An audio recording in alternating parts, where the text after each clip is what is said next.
Lunes 17 de junio de 2024, episodio número 564 de la memoria histórica aún no contada del conflicto armado en Colombia. Y es el análisis de los hechos anteriores y posteriores relacionados con la Operación Marquetalia, en la que fue dado de baja un terrorista que le decían el Cabo Nazareno, uno de los más cercanos a Tiro Fijo y uno de los principales combatientes comunistas que se han estructurado en el terrorismo rural durante más de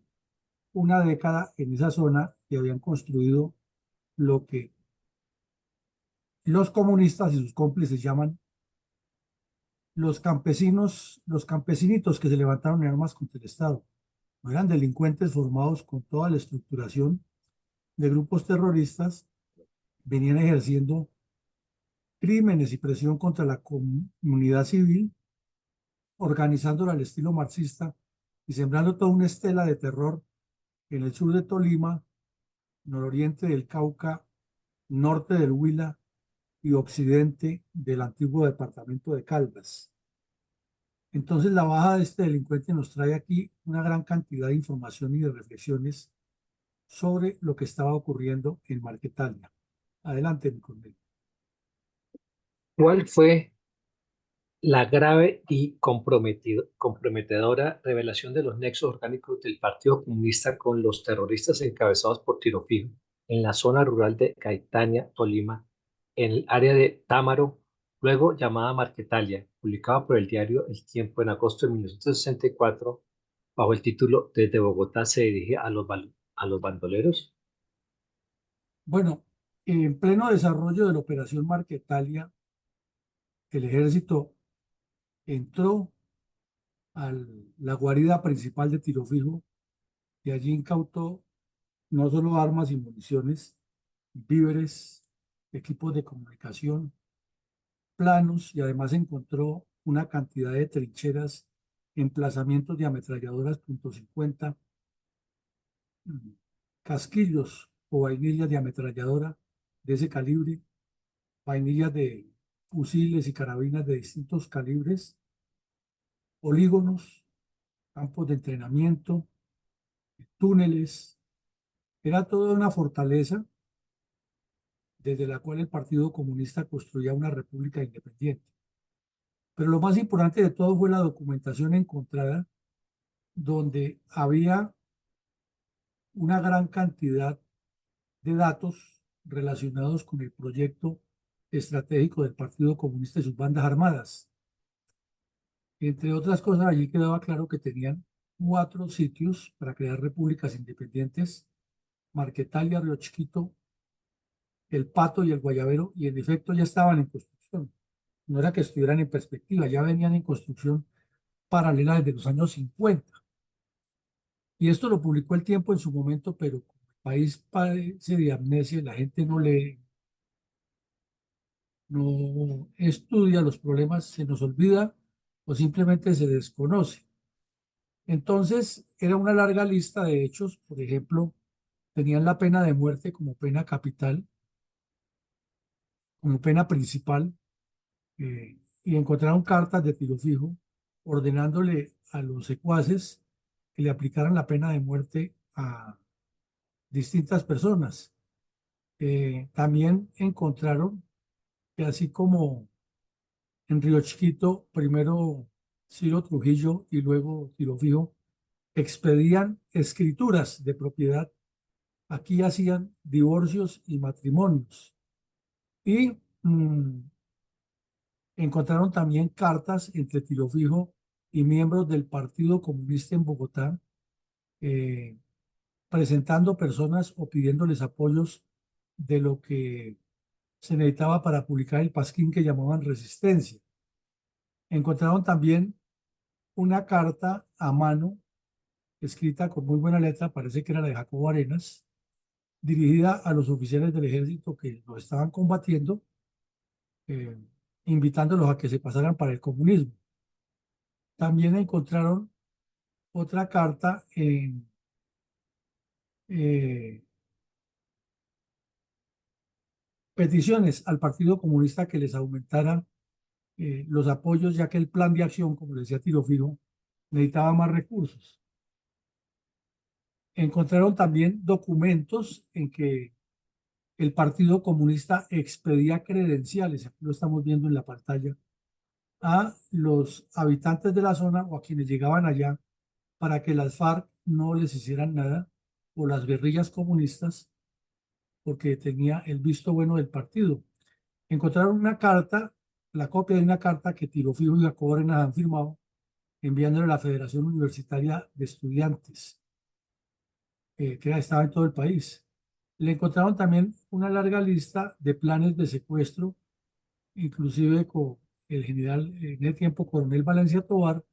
que lo han enviado a Río Chiquito a hablar con Ciro Trujillo para que no fuera a armar la gente, pero pues eso era una mentira. Ellos sabían que Tiro Fijo iba a armar la gente. Encontraron también los detalles del asesinato de la profesora Tafur, que fue ordenado por Tiro Fijo y ejecutado por Isauro Llosa,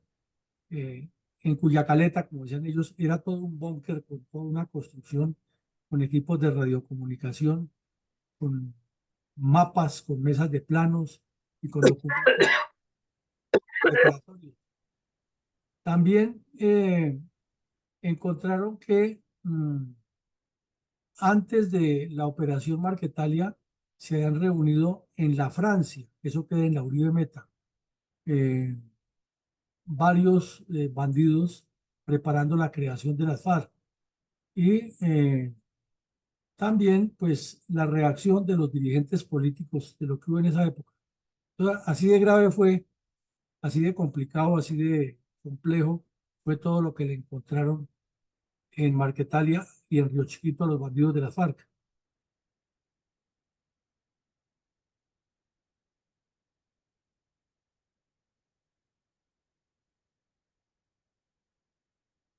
Adelante, mi coronel.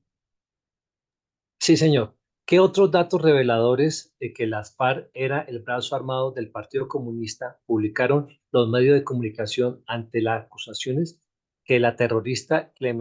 Clementina Cruz Perdomo, alias la capitana, hizo de su cabecilla, alias Tiro Fijo? Bueno, este hecho ya lo habíamos mencionado aquí en un episodio anterior, pero como estamos en la reconstrucción de los hechos que conducen a la baja del terrorista, alias el Cabo Nazareno, pues volvemos a tomarlo porque lo que allí había era una república independiente de ignominia y terror, y no la falsedad que vienen diciendo desde hace rato desde las universidades públicas, desde algunos de esos sabios que escriben del conflicto solamente con la mano izquierda y lloran con el ojo izquierdo. Esta delincuente fue capturada, una campesina ignorante, pero muy audaz, muy agresiva. Contó una gran cantidad de acciones de parte de Tiro Fijo y sus bandidos en Marquetalia y describió ante los medios de comunicación en un lenguaje muy sencillo, a veces ramplón, lo que estaba ocurriendo, cómo tenían organizada hasta centro de acopio de medicamentos que lo llamaban la botica, una fábrica de elaboración de bombas, top y de bombas o minas para eh, atacar a los soldados, emplazamiento de ametralladoras, patrullas de observación, reclutamiento de campesinos, organización de la población, asesinato de civiles y presiones terroristas para que todos los habitantes de la región se afiliaran al Partido Comunista e ingresaran a una célula de las que hacía parte eh, las FARC, o de las que hacían parte los campesinos dentro de las FARC. Y también relata que el compañero sentimental de ella era prácticamente el médico personal de Tiro Fijo y los dos bandidos, que era un sujeto muy hábil que había estudiado primeros auxilios y había hecho varios cursos de sanidad, de salud, y lo tenían disponible a la mano. Y también relató cómo fue que Tiro Fijo ordenó asesinar a la profesora Tafur. Eh, También dice, contó cómo Tiro Fijo cometió el asalto y la destrucción total del caserío de órganos en el año 61. Entonces, pues estas revelaciones fueron mucho más fuertes, fueron mucho más comprometedoras tanto para el Partido Comunista como para lo que realmente estaba haciendo Tiro Fijo. Sin embargo, hoy en los documentos que se publican alrededor de Marquetalia se parte del principio mentiroso que eran unos campesinitos que estaban desplazados por la violencia en otras partes y que se han organizado y que llegó el Estado a maltratarlos, pero no cuentan que esos campesinitos tenían fusiles, ametralladoras, campos de entrenamiento y todo lo que describieron esta señora y lo que se les encontró en los documentos. ¿Podríamos hacer una reconstrucción de los hechos relacionados con la sangrienta emboscada de bandoleros comunistas y liberales del MRL contra tropas de la octava brigada en la vereda La Colorada del municipio de Cartago Valle en marzo de 1967, que el diario Tiempo resumió bajo el título 22 horas de duros combates de guerrilleros en Cartago? Bueno, ese hecho lo vimos la semana pasada y cómo se concatena con esto. Es que mientras el presidente Valencia decía, con esta operación Marquetalia y con el golpe que se le ha dado a Tiro Fijo, ya Tiro Fijo estaba huyendo, estaba acabado y que las cuatro repúblicas independientes que se mencionaban ahí iban en desaparición. Pero vemos que al contrario, el mismo día que fue capturada la tal capitana y que los medios la publicaron, el gobernador del Tolima y las autoridades del Tolima eh, fueron a visitar con unos parlamentarios toda la zona donde estaban ocurriendo las operaciones militares. Y la revelación que dieron era que en Ataco, Tolima, Dolores, Tolima, el oriente del Tolima, donde estaba Juan de la Cruz Varela con todos sus bandidos, que ahora era el honorabilísimo representante de la Cámara, estaban era, apareciendo nuevas cuadrillas de bandoleros. Entonces, eso indica que 3 años después de la operación Marquetalia ocurrió el hecho de la Colorada que usted me pregunta. Adelante. ¿Cómo ocurrió el accidente aéreo en el que resultó herido el coronel Hernando Correa Cubides en pleno desarrollo de la Operación Marquetalia? Pues el coronel Correa Cubides era el comandante de la Sexta Brigada, había sido antes comandante de la zona en el Quindío, tenía una amplia experiencia en lucha contra bandidos, terroristas, delincuentes, y además era una persona que era muy militar, era un líder muy cercano a los soldados, entonces eh, le gustaba meterse a las operaciones, ir personalmente a verificar lo que estaba pasando. Y han ido a abastecer a unas tropas que estaban metidas dentro de la selva, iban dos helicópteros. En uno adelante iba un helicóptero Hiller H-22, e iba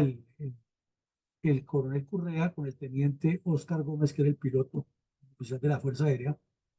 Iban allí y atrás de ellos venía el helicóptero, o al lado de ellos iba el helicóptero de transporte que iba llevando los abastecimientos, los víveres, para descargarlos en medio de la manigua a las tropas que estaban comprometidas. Y al llegar a uno de esos cañones que se forman ahí, parece que una corriente de viento se llevó el helicóptero y lo estrelló contra los árboles. El helicóptero quedó completamente destruido y el coronel Correa y el subteniente se salvaron de milagro. El helicóptero se incendió y rápidamente el otro helicóptero lo rescató. Primero los llevaron al hospital de Neiva y enseguida los trajeron para el hospital militar. Eh, la recuperación fue pronta, pero durante ese lapso el coronel Correa suspendió el mando de las operaciones y fue encargado el coronel Bernardo Sánchez Salazar. Por esos días había habido varios combates. Entonces uno se pregunta cuáles campesinitos eran,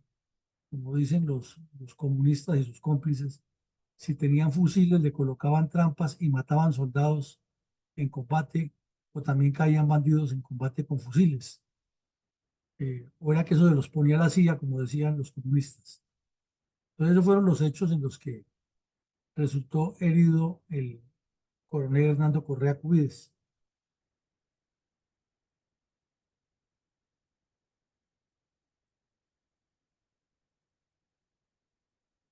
Adelante, mi coronel Arcón. Mi coronel, ¿cuál fue la primera información publicada por el diario El Tiempo de Bogotá acerca del motín organizado en la cárcel modelo de esta capital por los internos y reconocidos terroristas comunistas Oscar Gil y Juan de Dios Salgado a comienzos de octubre de 1964. Pues eran varios delincuentes comunistas que han sido detenidos o con explosivos o con armas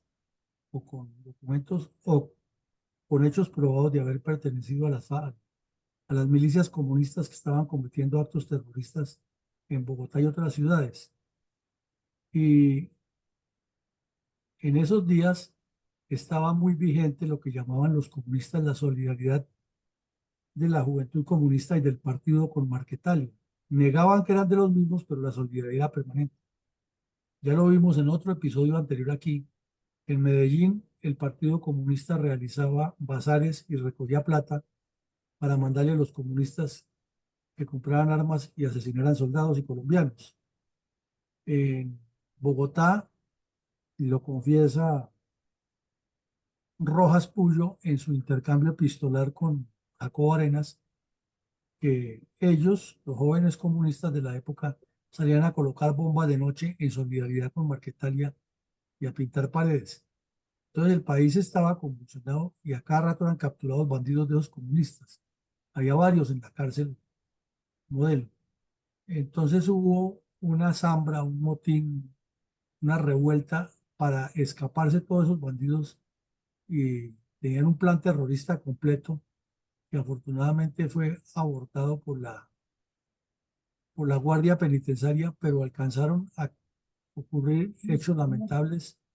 eh, y se determinó que por orden de Oscar Gil, un bandido también comunista, eh, de nombre Luis Cancino, era el que había iniciado el, el hecho violento en el penal, aprovechando que los han llevado a ver cine en el teatro esa noche y todo lo tenían planeado para cometer ese acto criminal en medio de ese evento. Mi coronel, ¿cuál fue la relación de la incautación de un alijo de 36 revólveres en el aeropuerto del Dorado de Bogotá y la reiterada información en las sedes de los servicios de inteligencia de Colombia y Venezuela acerca de la llegada de un cargamento de 150 toneladas de armas para dotar a los guerrilleros comunistas de ambos países? Bueno, antes de hablar de eso, hablemos de la segunda parte del tema que me faltó complementar eso. Eh, Pasado el motín y hecha la revisión y el proceso penal, se determinó por testimonios y por averiguaciones que Juan de Dios Salgado y Oscar Gila han sido los autores intelectuales del crimen. Eh, que el tiempo ya había publicado eso, como lo vimos hace un rato, que el motín fue planeado por un tipo que tenía la clave del hombre de la perla y el otro era el hombre de la llama revolucionaria, o sea, Juan de Dios Salgado y Oscar Gil. Con esa clave estaban manejando adentro lo que estaba pasando allí. Que en él participó también otro que se llamaba Alejandro Gómez Roa, que era preso por fabricación de bombas explosivas para entregarle a los estudiantes de las universidades que salían a colocarlas aquí en Bogotá. Y otros dos bandidos de nombre Sócrates Muñoz y Darío Acevedo, que eran secuestradores y tenían varios hechos en su prontuario de estar trabajando desde la ciudad para las FARC en el Tolima y en el Huila. Y también estaba otro Castro Luelí Barba, señalado de fabricar explosivos o artefactos explosivos para apoyar a las FARC tanto en el monte como aquí en la ciudad. Y también encontraron a los actores o autores materiales que fueron los que intentaron incendiar el teatro y generar todo el motín para escaparse y asesinar a la guardia penitenciaria, eran Lucano Guerrero Cuenca y el primer sujeto que hemos nombrado ahora. También se esclareció que desde hacía días Óscar Gil Salgado Óscar Gil y Juan de Dios Salgado venían haciendo propaganda permanente, reuniones políticas y organización de estructuras dentro de la cárcel y distribuían propaganda, lo cual quiere decir que había algún sector de la Guardia Penitenciaria corrupto que les permitía entrar la propaganda, y no hay otra forma de explicarlo. Y también explican que estando en plena función de cine, los bandidos intentaron incendiar la cárcel, asesinar a la guardia y buscar la fuga de aproximadamente 400 delincuentes que estaban detenidos allí. Uno de los guardianes hizo unos tiros al aire y trató de apaciguar los ánimos, pero como quitaron la luz y se lanzaron definitivamente a la fuga como les tenían planeada, pues hubo un enfrentamiento con la guardia penitenciaria y resultaron varios heridos. Ya cuando llegó la policía y se tomó el control del penal, fueron separados del grupo todos los delincuentes comunistas que estaban presos y la rebelión se apagó. Entonces era importante complementar esto que estaba previsto. Ahora, respecto al contrabando, es que comenzó a circular en los servicios de inteligencia de Colombia y Venezuela que de Cuba había salido un cargamento de 150 toneladas de armas para Colombia y otras 150 para Venezuela, para las guerrillas de Bandera Roja en ese país. Y que las fuerzas militares de los dos países hicieron varias operaciones y no pudieron incautarlos, pero la información seguía y seguía, y que además estaban llegando por otros canales. Entonces, en el aeropuerto El Dorado fue capturado un sujeto de nombre Luis Bernardo Jaramillo Zuleta, eh, que venía procedente de Nueva York, Miami, Panamá. Había hecho escala en esas ciudades. Y al requisarle su equipaje, le encontraron un alijo de 36 revólveres que nunca supo dar razón de cuál era el destino ni por qué los traía.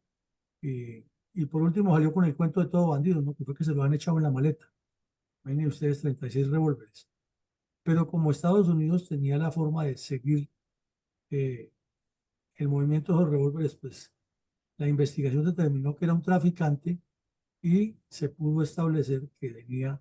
también con destino a los grupos terroristas colombianos que estaban creciendo. En Venezuela estaban luchando fuertemente contra las guerrillas comunistas de Bandera Roja y también hicieron mucho despliegue, pero nunca se pudo encontrar el famoso mm, cargamento que venía de Cuba. Mi coronel, ¿qué relación tiene con lo anterior la revelación hecha por los medios de comunicación continentales de que estaban aumentando las guerrillas en Latinoamérica? Pues porque en Venezuela estaba cogiendo fuerza lo que llamaban las Fuerzas Armadas de Liberación Nacional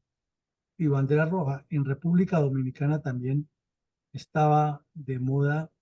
eh, un sector de las fuerzas militares, de las Fuerzas Armadas, que estaba en directa conexión con la narcodictadura de Fidel Castro, organizando un grupo de militares comunistas en la isla dominicana. En Guatemala cada día era más evidente el crecimiento de las guerrillas comunistas, en especial porque unos años antes había sido removido del cargo el presidente Arbenz, que era procomunista. En Bolivia ya se había comenzado a detectar la presencia de las guerrillas del Che Guevara y así sucesivamente en Brasil estaba creciendo las guerrillas urbanas de Carlos Marighella y en Brasil algunos sectores del peronismo se han unido a los montoneros y lo mismo en Uruguay a los tupamaros. Entonces estaba en boga el terrorismo comunista creciendo y todo tenía un hilo conductor que era con la narcodictadura de Fidel Castro.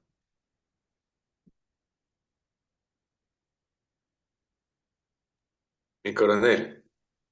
¿cuál fue la suerte final del soldado Javier Palomino Vargas, herido en combate contra bandoleros comunistas dirigidos por tiro fijo en Marquetalia a comienzos de octubre del 64? Pues prácticamente el mismo día que se accidentó el coronel Correa Cubides, hubo un combate en uno de esos sitios cercanos porque las tropas estaban distribuidas en la región buscando a tiro fijo y a los demás bandidos. Entonces en ese combate resultó herido el soldado eh, Javier Palomino Vargas y fue traído de urgencia a Bogotá, pero finalmente murió. Este soldado era orgánico del Batallón Colombia, murió en el hospital militar, eh, producto de las heridas que le han causado los campesinitos que apenas estaban reclamando tierras, como dicen los comunistas. Pues, lastimosamente murió nuestro soldado ahí y Colombia perdió a uno de sus mejores hombres a manos de los criminales comunistas que lo emboscaron allá en Marquetalia. Mi coronel, ¿cómo cayó en combate contra las tropas de la 8ª Brigada del bandolero comunista Manuel de Jesús Medina, alias Cabo Nazareno, el 10 de octubre del 64 en el área donde se desarrollaba la Operación Marquetalia? Pues la operación, a pesar del accidente del coronel Correa Cubides, quedó al mando de ella el coronel Bernardo Sánchez Salazar, eh, y siguió dirigiendo las operaciones con la misma presión que estaban buscando los bandidos. Entonces, de esos bandidos que asesinaron al soldado Javier Palomino Vargas, fueron localizados por la tropa y entraron en combate. Y ahí cayó este delincuente, Manuel de Jesús Medina, alias del Cabo Nazareno, quien ya dijimos era uno de los brazos derechos de tiro fijo que tenía allí, ya que ha sido formado durante muchos años en el sur del Tolima como bandido y tenía experiencia en otras acciones y había asesinado mucha gente. eh, y en el combate, de acuerdo con el informe del coronel Sánchez, eh, resultó herido levemente el soldado José Ortiz Valencia, eh, quien luego fue evacuado a Bogotá y al hospital militar, o sea que la herida no era tan leve, pero ya se encontraba fuera de peligro. Y que a este delincuente le encontraron una cédula de ciudadanía con ese nombre, eh, que era uno de los principales lugartenientes de la cuadrilla, lo repite el coronel, y que estaba uniformado como si fuera soldado del ejército de esa época, el uniforme de esa época, que tenía un fusil de guerra, lo que llamaban los fusiles Famage, el número 700, 077, 07874, de calibre .30 con 39 cartuchos para el mismo, un revólver, un par de granadas y una mochila con varios documentos de utilidad para las fuerzas militares, especial para la inteligencia. Y también resaltó el comandante encargado de la brigada que la población estaba colaborando en algunas regiones con las tropas. El punto es que en este boletín de guerra número 35 nos queda absolutamente claro que este bandido tenía un fusil de los que le han robado a los soldados en emboscadas anteriores, cuando Tiro Fijo estaba, entre comillas, en paz, que seguía cometiendo delitos y que al país no se le ha contado la verdad, pero afortunadamente existen estos documentos y están las pruebas de que definitivamente no eran ningunos pobres campesinos, sino que era gente organizada por el Partido Comunista para asesinar colombianos y aquí tenemos las pruebas.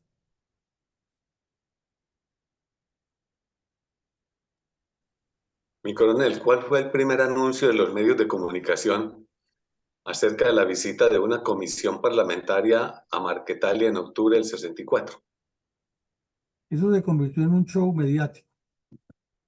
La llamaban la Comisión de los Restrepos, porque resulta que iban ahí eh, varios representantes del MRL y varios de apellido Restrepo, Carlos A. Restrepo, Lázaro Restrepo, Jaime Piedradita Restrepo.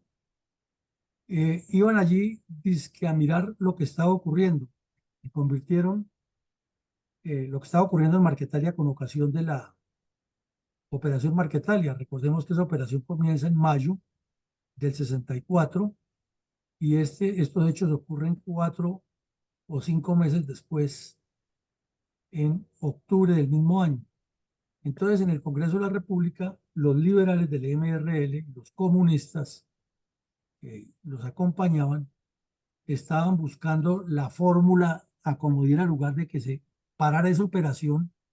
que se retirara las tropas de la zona y que se dejara a los comunistas en su feudo para que siguieran construyendo las repúblicas independientes. Entonces, en el Parlamento, ansiosos de hacer politiquería, armaron una comisión integrada por estos sujetos que mencionamos ahora y otros, y los acompañaron el general Caice Fajardo Pinzón, que era el comandante del ejército,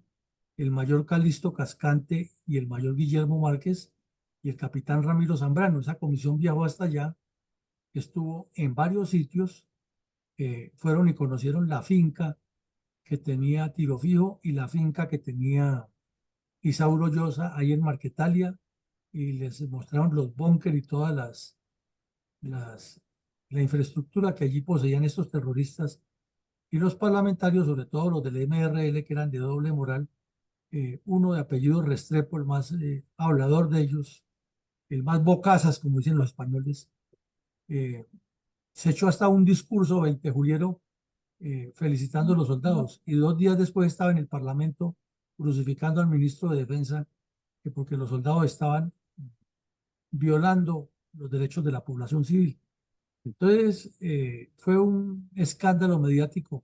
muy bien calculado por los comunistas y por el MRL para atacar al gobierno de Valencia y de paso desnaturalizar al ejército. Coronel, ¿sobre qué aspectos fueron los énfasis del debate en la Cámara al gobierno Valencia, producto de la Operación Marquetalia en el 64? Ahí apareció hasta un senador de apellido Cross, que era del Huila, del MRL, otro sujeto de doble moral. Y resulta que le presentaron una lista en la que citaron al general Ruiz Novoa, ministro de Guerra, y al ministro de Gobierno Interior, Alberto Mendoza Hoyos, para que explicaran primero la situación de orden público de todo el país. Segundo, que explicaran la razón de ser de la llamada Operación Marquetalia, el número de tropas que había allí, cuántos muertos civiles y militares había habido y cuánto había costado la operación hasta ese día. Lo tercero, cuál era la situación jurídica de los bandidos capturados en Marquetalia. Cuarto, si era cierto que había oficiales de Estados Unidos en esa operación. Quinto, planes concretos de las fuerzas militares para recuperar otras zonas campesinas del país. Sexto, estado de los procesos por genocidios que decían que se han cometido en Santa Bárbara, Puente Rojo y Puente Tierra, acusando al ejército. Séptimo, la posición del gobierno frente al elevado presupuesto del Ministerio de Guerra. Como ustedes ven, esto no era ningún debate para lo que estaba pasando en Marquetalia, sino era una conjura de comunistas y MRL para suspender todo tipo de operaciones contra las bandas criminales de esa época. Entonces allí hubo bastante debate. Silvio Villegas, que era un conservador de Caldas, les dijo que estaban desfigurando la situación, que él también había estado en la zona unos días antes y que antes, por el contrario, el cura del pueblo le había dicho que Tiro Fijo tenía más de 300 bandidos, porque Ucros y los demás miembros del MRL dijeron que Tiro Fijo apenas tenía un pequeño grupo y que lo que estaban era matando civiles. Entonces el tema se fue poniendo mucho más candente. Eh, el, eh, el tal Ucros llegó y dijo que eh, un capitán de apellido Duarte había increpado a un sujeto de apellido Polanía porque era cómplice con los bandidos y dijo en forma burlesca, en pleno Congreso del Talucros, que era que el capitán quería que el señor Polanier le tuviera amarrado a los guerrilleros para llegar y matarlos amarrados a un palo. Entonces, como vemos, eso se armó una, un escándalo grande, ahí salió a relucir lo del intento de fuga en la cárcel, la modelo que desde luego tenía complicidad con algunos dirigentes políticos y finalmente se llevó a votación, no pasó de ahí, pero el escándalo quedó hecho y los medios de comunicación le dieron todo el despliegue mediático a que esos parlamentarios del MRL seguían insistiendo que se estaba gastando mucho dinero en la guerra y que hay que gastarlo era en educación, en salud y en ayudar a esos campesinos y permitirles que se desarrollaran como comunidades prácticamente independientes. O sea, en síntesis, había que quitar el presupuesto militar y pasárselo a los comunistas. Qué belleza. ¿Cuál fue la respuesta del gobierno Valencia a los desmedidos y lenguaraces parlamentarios del movimiento revolucionario liberal, que luego de estar in situ en Marquetalia tuvieron la desfachatez de decir la fantasiosa versión en el recinto de su corporación que en la zona de combates había soldados estadounidenses? Varias cosas. El general Ruiz Nova fue muy claro y directo y les dijo alto y sonante en el Congreso de la República, le dijo, lo que ustedes están diciendo no es cierto. Los campesinos que hablan,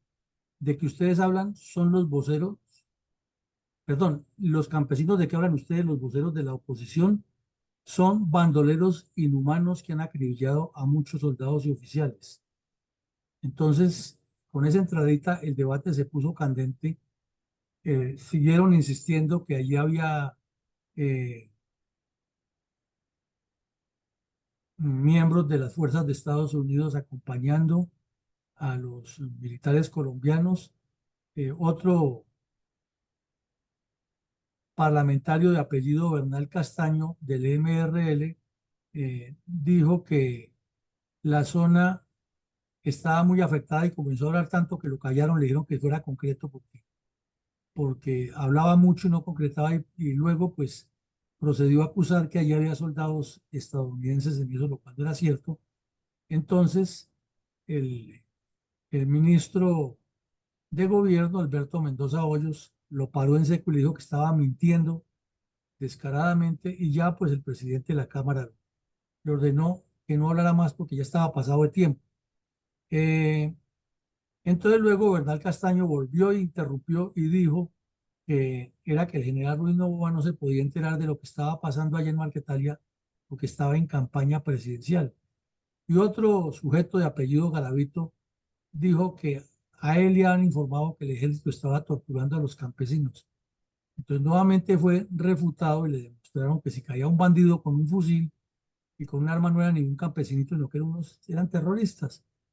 Pues ustedes entenderán, eso se prolongó hasta avanzadas horas de la noche y el día siguiente fue un debate que tuvo mucho eh, despliegue publicitario, pero finalmente quedó demostrado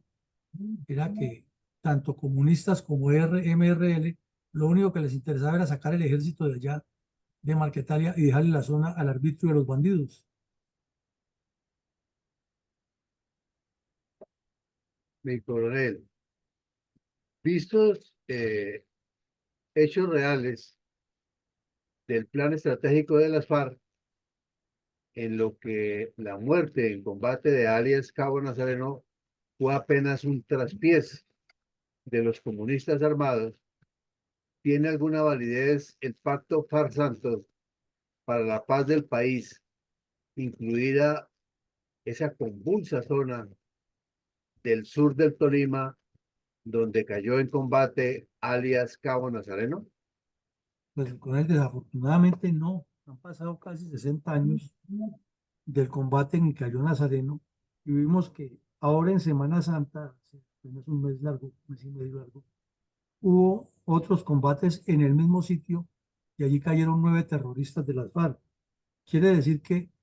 ni el pacto Farsantos, ni los proyectos del señor Lleras, ni del otro Lleras, ni el cuento de Guillermo León Valencia, que ha apaciguado el Tolima, ni mucho menos el argumento mentiroso que nos han vendido que el Frente Nacional trajo la paz a Colombia,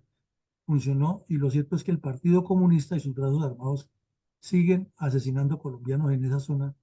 y siguen impidiendo el desarrollo de una región que tiene una potencialidad tanto agroindustrial como turística para desarrollarse.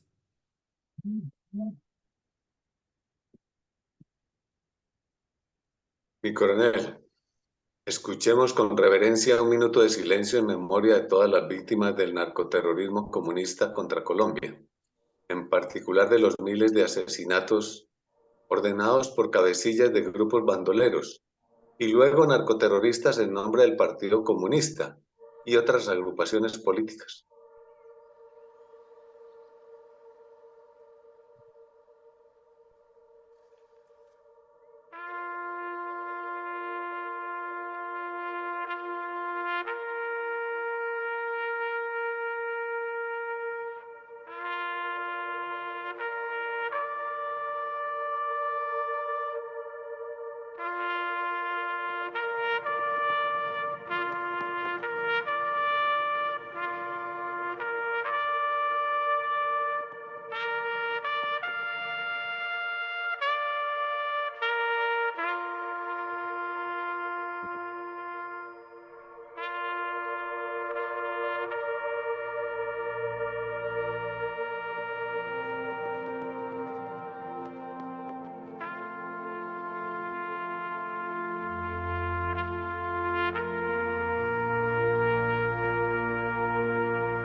Mi coronel, enunciamos algunas reflexiones de orden político estratégico respecto a la operación militar que condujo a la muerte en combate del bandolero comunista de las FARC, Manuel de Jesús Medina alias Cabo Nazareno, durante la operación Marquetal en el año 64. Pues, mi coronel, comencemos del cuarto hacia atrás. Todo nos indica que las FARC y el Partido Comunista han sido coherentes desde su óptica destructiva contra Colombia. En contraposición, los gobiernos, ninguno ha tenido un plan, una visión a largo plazo, ni un concepto de erradicar la violencia como una solución de Estado, sino lo han visto es como la oportunidad de que cada quien haga su campaña política, su boom mediático, su oportunismo, y que peleche de los recursos del Estado haciendo autoelogios. Y por otro lado tenemos un sector grande de de la población política, del segmento político que dirige el Estado, dedicado a destruir el país y a comenzar con los terroristas, sin importar el daño que le causen a Colombia, sino qué ventaja saca. Esos sujetos del MRL que estaban en ese momento en el Congreso de la República, era que soñaban con que Alfonso López fuera el presidente en el 66 y ellos iban a seguir pelechando de las mieles, de los recursos que produce Colombia y que manejan desde el Congreso. Algo similar a lo que está pasando con el señor Petro. Muchos de esos que le dieron el visto bueno para acompañarlo en el Congreso con el pacto histórico están en esa tónica. Y ahora que ya se aproxima el ocaso de este desgobierno, andan desesperados buscando que se prolongue esta tragedia contra Colombia, porque es que ellos están muy bien y la prueba son los carrotanques de La Guajira y otras perlas que hay Entonces, con todo ese raudal de dinero que están consiguiendo de manera ilícita, ¿cómo van a querer entregar el poder si es que pueden seguir robando el doble en el siguiente periodo? La inteligencia que se ha hecho sobre las FARC ha sido muy mal aprovechada. Ahí vimos esa cantidad de documentos tan comprometedores y cómo es que los responsables terminan es hablando de moralismo y de resolver los problemas del país y en nombre del campesinado y no respondiendo ante los tribunales por esos crímenes. Lo mismo que la JEP y la Comisión de la Verdad olvidaron intencionalmente el origen del terrorismo y siguen vendiendo el cuento que es que el terror, la guerra de guerrillas se inicia en Colombia o la violencia actual se inicia con la muerte de Gaitán y que en Marquetalia lo que fue el error del gobierno haber entrado a desalojar a los terroristas de allá porque han debido dejarlos ahí con sus feudos y antes legitimarlos y como decía Tiro Fijo, que le mandaran una plata porque era que ustedes saben que yo me robaron unas gallinitas. Entonces, esas cuatro reflexiones nos llevan a pensar en que tampoco se ha combatido los nexos que tienen nacionales e internacionales, y hay ve nacionales muy fuertes con el Partido Comunista y con sectores corruptos de la política, pero también internacionales con Cuba, eh, ahora con Venezuela, con Nicaragua y en ese tiempo con Rusia, que les daba la línea y la seguían al pie de la letra. Por eso tenían pugnas con el EPL, con el ELN y con otros grupos terroristas que estaban con líneas diferentes a la Moscú. También nos demuestra que desde esa época vienen practicando el desdoblamiento de cuadrillas y que si se les encuentran los cuadernos, los mapas y los documentos en los cuales dicen que hay que crear 4 repúblicas independientes, uno se pregunta, ¿y dónde están los gobiernos, los militares, sino los gobiernos que no tomaron la decisión de aplicar la defensa y seguridad nacional para el desarrollo del país y erradicar esos focos de bandidos? No todo se convirtió en politiquería, entonces ya con el paso del tiempo se fueron asentando y cada vez que el ejército entraba a esas zonas a combatir bandidos, entonces organizaban los éxodos de campesinos hacia Neiva, hacia Ibagué, hacia otras ciudades y de esa manera evitaban y evitan todavía la presión. Y luego llegó el señor Samper y les concedió zonas de reserva campesina y el señor Santos le puso el puntillazo final y ahora los tenemos en esas zonas, todos esos bandidos organizados dizque en guardias campesinas y guardias indígenas. Entonces, en este momento se sigue hablando de negociaciones de paz con el tal Iván Mordisco, con Iván Márquez y con los demás bandidos por parte de Petro y eso nos hace pensar que el augurio es negro y sombrío para Colombia porque son 60 años ya del mismo juego y aquí no va a cambiar nada. Adelante, mi coronel, con sus reflexiones. La reflexión para el día de hoy dice así: en la historia de nuestra Colombia, narrada por los colombianos y escrita por ellos mismos desde la perspectiva lógica de quien la escribe, no narra los hechos acaecidos en el año 1964 en la nombrada Operación Marquetalia. Los periódicos de ese entonces contenían una inclinación política e ideológica, encontrando que el tiempo y el espectador buscaban legitimar las acciones y decisiones del gobierno frente a la necesidad de salvaguardar la soberanía e institucionalidad del Estado a través de las operaciones cívico-militares desarrolladas, en tanto que la voz proletaria cuestionaba dichas acciones y se inclinó marcadamente a apoyar y legitimar las acciones de los grupos insurgentes del momento. Tras el asesinato de Jorge Eliezer Gaitán en 1948, la generación de resistencia armada, la marcada polarización entre liberales, conservadores y comunistas, la influencia del comunismo y la conformación de grupos armados insurgentes fueron factores cruciales para el conflicto armado interno, especialmente en las áreas rurales. Con esto, a inicios de la década de los 60 se dio la conformación de las denominadas repúblicas independientes en zonas de los departamentos, entre otros, Cauca, Cundinamarca, Huila, Tolima especialmente. Al analizar los antecedentes históricos de las denominadas repúblicas independientes de Marquetalia, se encuentra que se hace referencia a la insurgencia de ciertos factores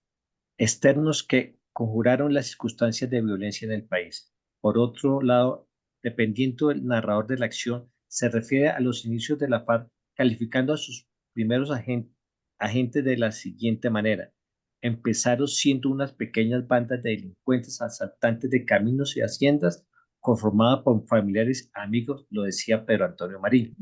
Por otro lado, la versión de la FARC plasmada en uno de los documentos de adoctrinamiento del grupo guerrillero se salta la capacidad de resistencia del grupo insurgente, hablando además de la